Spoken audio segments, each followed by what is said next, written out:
what I'm going to show you right now is how we could assign a text code to a certain listing.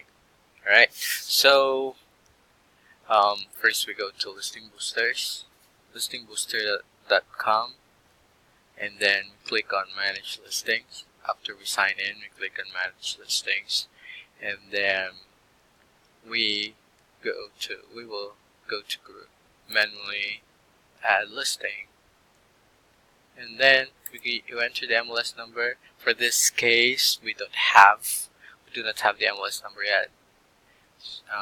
It will be live tomorrow. Maybe we can get the MLS number tomorrow. We'll add that later on.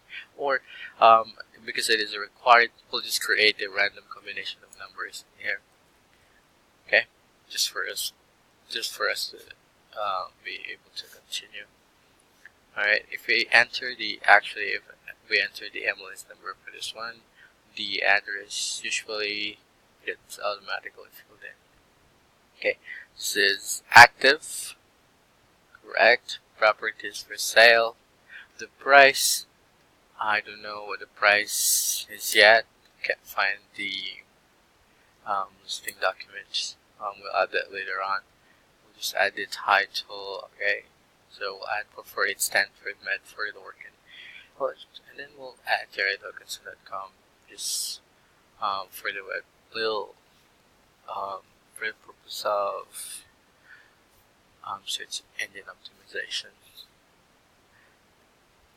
So additional, and then the address is 448 Stanford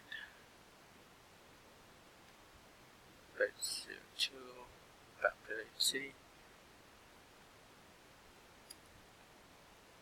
Ford is definitely Jackson County.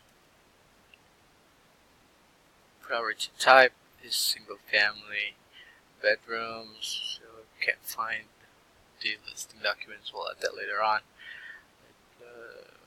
Blah blah blah. Okay, click here to add photos and videos. Alright, so we add files, but I'm not going to do this because I'm still downloading photos from the drive. So we'll just go ahead and proceed to step 3. Alright, and then we click Suggest Numbers. This is how we assign the text code. For this certain listing, we want specific. For example, we want 16253, and then we use this number. And then we save key code. I'm not going to save it because I have done this earlier already. So yeah, it's just the simple steps on how we could add the text code for a certain listing. Thanks.